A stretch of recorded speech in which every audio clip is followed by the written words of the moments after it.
Hi everyone, I'm Dr. Nakia Simmons Cotton, author of Essential Tips for Parents of Students with Disabilities. And I want to give you a preview of chapters 8 and 9. Chapter 8 was a work of heart and art for me because in that chapter I talk about what happens once a student graduates. What options are there for parents of students with disabilities once they graduate from high school? Because a student graduates, you're still a parent. So you still have to guide and navigate that student and help them be successful in life. Parenting doesn't end at grade 12. So in chapter 8, I talk about that. Chapter 8 is called Leaving the Nest, Transition, College, and Post-Secondary Options. So in that, I talk about your job and your role as a parent and how important that is. I talk about transition services and the transition process for students with disabilities.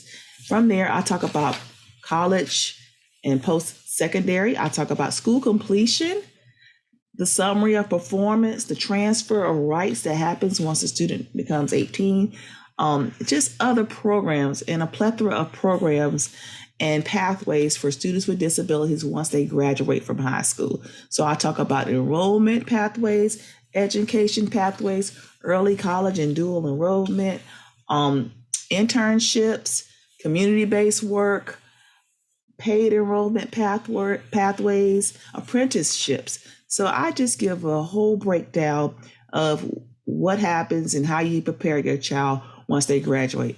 I introduce vocational rehabilitation. If you're not familiar with that, I talk about vocational rehabilitation programs in state agencies that help assist students with disabilities once they graduate from high school. I also talk about when students enroll in college, if that's a pathway that is chosen for your child, and those common accommodations and how you get those accommodations in college. Chapter 8 is all about post-secondary outcomes.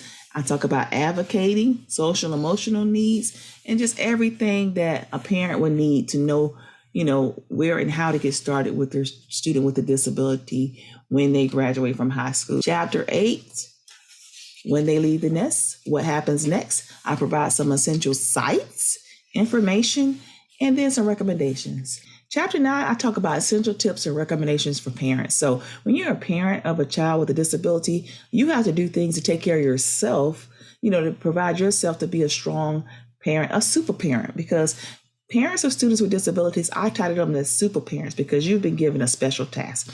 So in chapter 9, I talk about those tips and recommendations, and it is like 12 great tips for parents.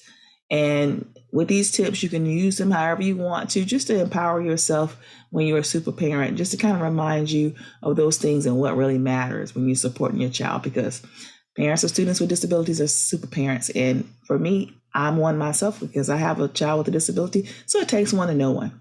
So chapters 8 and 9, Essential Tips for Parents, available on Amazon. Follow the link and happy